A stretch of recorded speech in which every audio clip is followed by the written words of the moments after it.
Hi friends, ഇന്ന് നമ്മൾ നോക്കുന്നത് സ്റ്റീരിയോ ഐസോമെറിസത്തിലെ മറ്റൊരു ക്ലാസിഫിക്കേഷനായ ജോമെട്രിക്കൽ ഐസോമെറിസത്തെ പറ്റിയാണ്. കഴിഞ്ഞ വീഡിയോകളിൽ നമ്മൾ പറഞ്ഞു സ്റ്റീരിയോ ഐസോമെറിസത്തെ രണ്ടായിട്ട് ക്ലാസിഫൈ ചെയ്തിരിക്കുന്നു. അതിലെ ആദ്യത്തെ ഭാഗമായ ഒപ്റ്റിക്കൽ ഐസോമെറിസം നമ്മൾ ഡിസ്കസ് ചെയ്തു. ഇന്നിനി നോക്കുന്നത് എന്താണ് ജോമെട്രിക്കൽ ഐസോമെറിസം അല്ലെങ്കിൽ സിസ് ട്രാൻസ് ഐസോമെറിസം. ഇനി നമുക്ക് ജോമെട്രിക്കൽ ഐസോമെറിസത്തിലേക്ക് വരാം.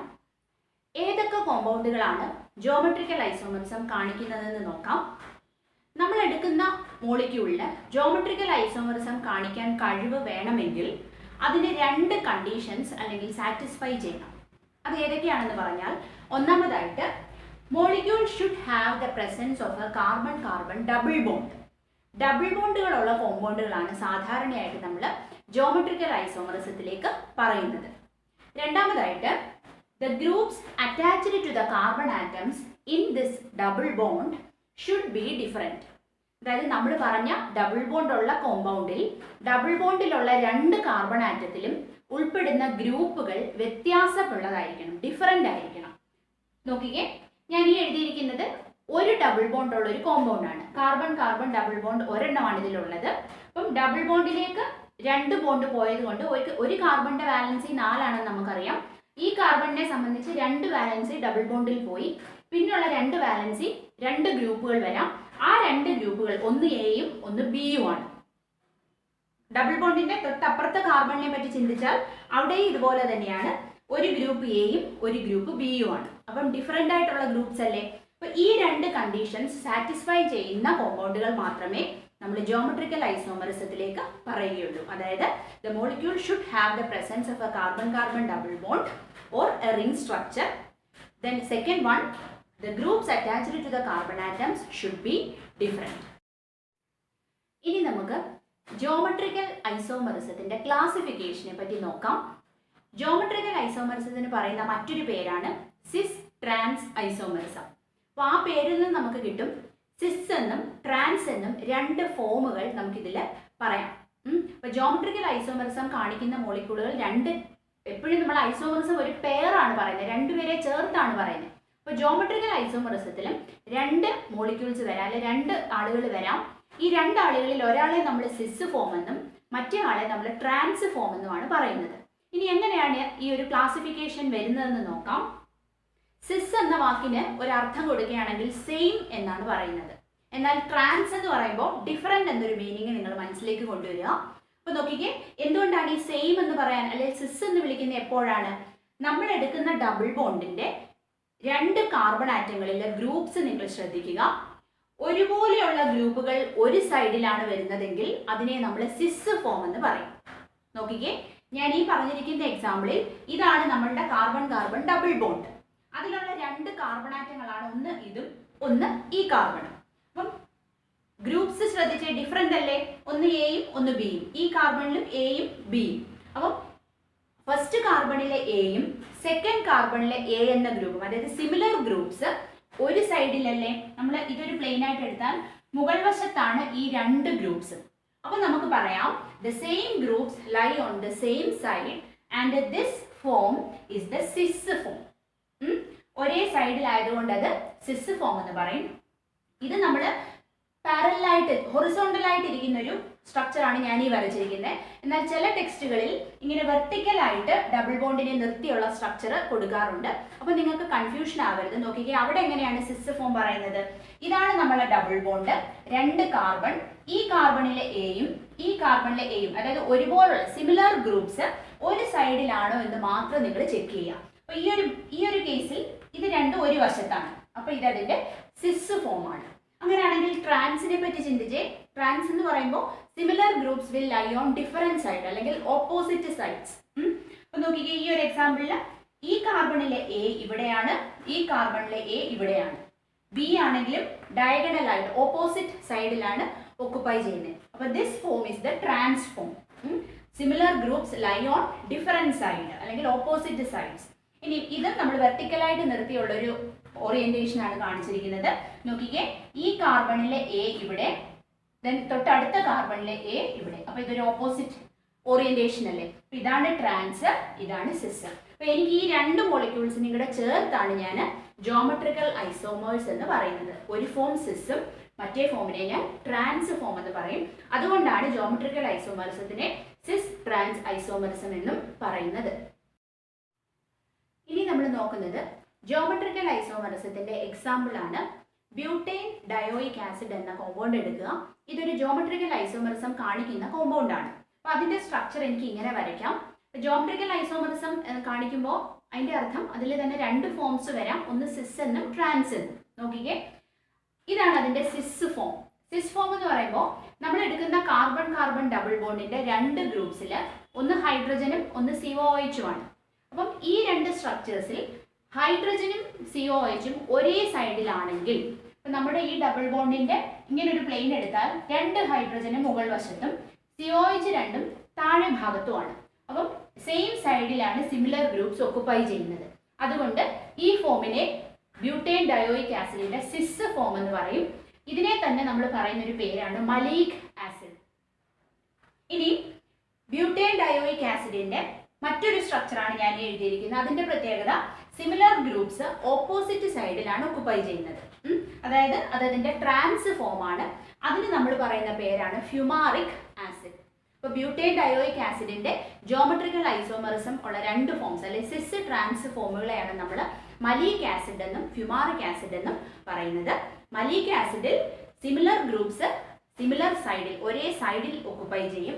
എന്നാൽ ഫ്യൂമാറിക് ആസിഡിൽ similar groups will lie on opposite sides.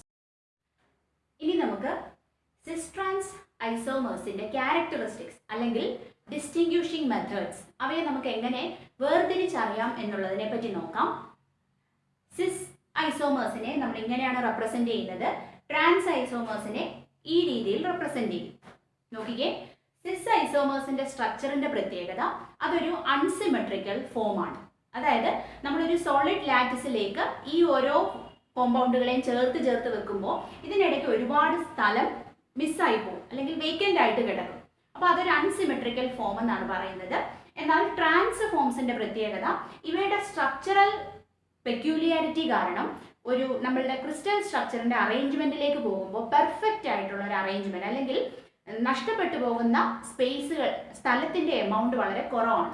അപ്പോൾ അതിനെ നമ്മളൊരു സിമെട്രിക്കൽ സ്ട്രക്ചർ എന്നാണ് ട്രാൻസിൻ്റെ പറയുന്നത്. എന്നാൽ സിസിന്റെ സ്ട്രക്ചറിന്റെ പ്രത്യേകത അതൊരു അൺസിമെട്രിക്കൽ സ്ട്രക്ചർ ആണ്. അതുകൊണ്ട് തന്നെ ക്രിസ്റ്റൽ സ്ട്രക്ചറിന്റെ പാക്കിങ്ങിൽ ഒരു ബെറ്റർ പാക്കിംഗ് അവയ്ക്ക് കിട്ടില്ല. They are having A poor packing in the crystal lattice. എന്നാൽ ട്രാൻസ് ഫോംസിന് എന്താണ്, അവയ്ക്കൊരു സിമെട്രിക്കൽ സ്ട്രക്ചർ ആയതുകൊണ്ട് തന്നെ നമ്മൾ സോളിഡ്സിന്റെ കാര്യത്തിൽ ഇങ്ങനെ അറേഞ്ച് ചെയ്യുമ്പോൾ ഇടയ്ക്ക് വേക്കൻ്റ് ആയിട്ട് പോകുന്ന സ്ഥലം വളരെ കുറവായിരിക്കും. അതുകൊണ്ട് തന്നെ പാക്കിംഗ് ബെറ്റർ ആണ്, എഫിഷ്യൻ്റ് ആണെന്ന് നമുക്ക് പറയാം ട്രാൻസ് കോമ്പൗണ്ടിന്റെ കാര്യത്തിൽ. അങ്ങനെയാണെങ്കിൽ ഇപ്പോൾ സോളിഡ്സിന്റെ കാര്യത്തിലാണ് പറയുന്നത്, സിസ് ഫോംസിന് പാക്കിംഗ് വളരെ മോശമാണ്, എന്നാൽ ട്രാൻസ് ഫോംസിന് പാക്കിംഗ് എഫിഷ്യൻ്റ് ആണ്. അപ്പോൾ അങ്ങനെയാണെങ്കിൽ പാക്കിംഗ് എഫിഷ്യൻ്റ് ആയ സാധനങ്ങളെ നമുക്ക് ആ സോളിഡ് ഫോമിൽ നിന്ന് കൺവേർട്ട് ചെയ്യാൻ വളരെ പാടായിരിക്കും. ഇപ്പോൾ സോളിഡിനെ നമ്മൾ ഉരുക്കി ലിക്വിഡ് ആക്കുന്ന ഒരു ടെമ്പറേച്ചറിനെ നമ്മൾ മെൽറ്റിംഗ് പോയിന്റ് എന്നാണ് പറയുന്നത്. സോളിഡ് ഉരുകി ലിക്വിഡ് ആവുന്ന ഒരു ഫോം, അതാണ് അതിൻ്റെ മെൽറ്റിംഗ് പോയിന്റ്. അപ്പം മെൽറ്റിംഗ് പോയിന്റ് ഏറ്റവും കൂടുതലായിട്ട് വരുന്നത് ട്രാൻസ് ഫോമിനാണ്. കാരണം എന്താണ്, ട്രാൻസ് ഫോം എന്ന് പറയുന്നത് നല്ല പാക്കിംഗ് ഉള്ള ഒരു എഫിഷ്യൻ്റ് ആയിട്ടുള്ള ഒരു സോളിഡ് ആണ്. അപ്പോൾ അതിനെ നമ്മൾ മാറ്റി വേറൊരു ഇതിലേക്ക് കൺവേർട്ട് ചെയ്യാൻ വളരെ ബുദ്ധിമുട്ടാണ്. അപ്പോൾ കൂടുതൽ ടെമ്പറേച്ചർ കൊടുത്താലേ ആ ഒരു കൺവേർഷൻ നടക്കൂ. അപ്പോൾ എനിക്ക് പറയാം ട്രാൻസ് ഫോംസിന് ബെറ്റർ പാക്കിംഗ് ഉള്ളത് കൊണ്ട് അവയുടെ ആ ഒരു കൺവേർഷൻ വളരെ ബുദ്ധിമുട്ടാണ്.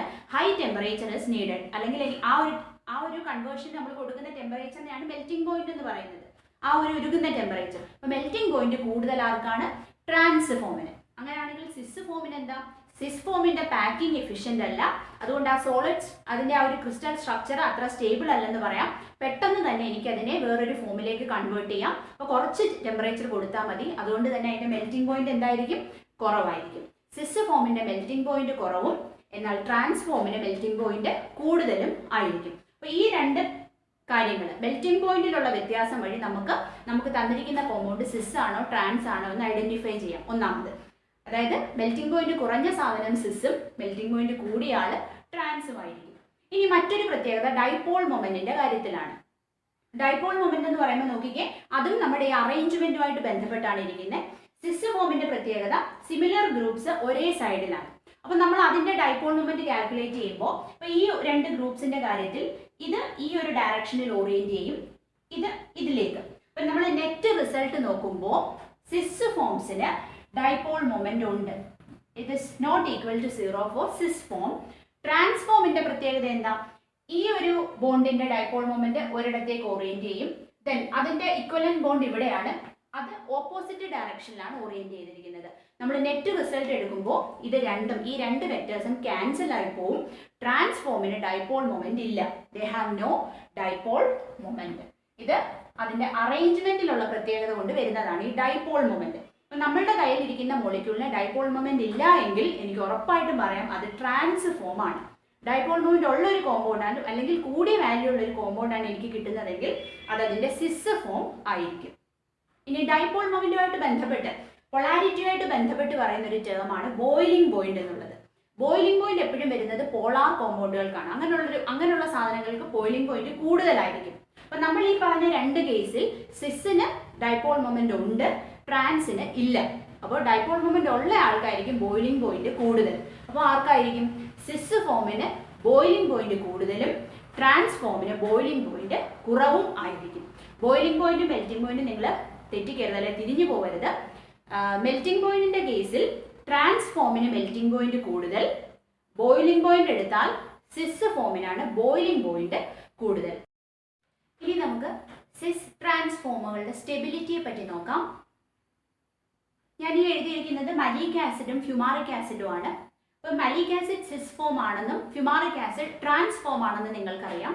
നോക്കിക്കേ, മലീക് ആസിഡിന്റെ പ്രത്യേകത ബൾക്കിയർ ഗ്രൂപ്പ്സ് ഒരു വശത്തായിട്ടാണ് നിൽക്കുന്നത്, അല്ലെങ്കിൽ അടുത്തടുത്തായിട്ടാണ് നിൽക്കുന്നത്. COOH എന്നുള്ള രണ്ട് ഗ്രൂപ്പ്സും അടുത്തടുത്ത് വരും. അപ്പൊ സിസ് ഫോമുകളുടെ പ്രത്യേകത ഒരേപോലുള്ള ഗ്രൂപ്പുകൾ ഒരേ വശത്തായതുകൊണ്ട് അവിടെ വാൻഡർവാൾസ് റിപ്പൽഷൻ അല്ലെങ്കിൽ ആ ഒരു സ്റ്റെറിക് റിപ്പൽഷനുള്ള അല്ലെങ്കിൽ സ്റ്റെറിക് ഹിൻഡ്രൻസിനുള്ള ഒരു സാധ്യതയുണ്ട്. അത് അതിന്റെ സ്റ്റെബിലിറ്റിയെ കുറയ്ക്കുന്ന ഒരു കാര്യമാണ്. അങ്ങനെയുള്ള ഒരു റിപ്പൽഷൻ ഒരിക്കലും സ്റ്റെബിലിറ്റി കൊടുക്കില്ല, സ്റ്റെബിലിറ്റി കുറയ്ക്കുന്ന ഒരു ഫാക്ടറാണ്. അതുകൊണ്ട് തന്നെ സിസ് ഫോംസ് ആർ ലെസ് സ്റ്റേബിൾ. എന്നാൽ ട്രാൻസ്ഫോംസിന്റെയോ അവിടെ സിമിലർ ഗ്രൂപ്പ്സ് ഓപ്പോസിറ്റ് വശത്താണ്. അപ്പം അങ്ങനെ ഒരു സ്റ്റെറിക് ഹിൻഡ്രൻസിനുള്ള ഒരു പ്രശ്നമില്ല. വലിയ ഗ്രൂപ്പുകളെ ദൂരെ ദൂരെയാണ് നിർത്തിയിരിക്കുന്നത്. അത് ട്രാൻസ്ഫോമിന് സ്റ്റെബിലിറ്റി കൊടുക്കുകയാണ് ചെയ്യുന്നത്. അതുകൊണ്ട് എനിക്ക് പറയാം transforms are highly stable than cis forms. നോക്കിക്കേ, ചില കെമിക്കൽ റിയാക്ഷൻസിനോടും ഈ സിസ് ട്രാൻസ് ഐസോമേഴ്സ് ഡിഫറെൻ്റ് ആയിട്ടാണ് ബിഹേവ് ചെയ്യുന്നത്. അതായത് അവയുടെ റേറ്റ് ഡിഫറെൻ്റ് ആയിരിക്കും.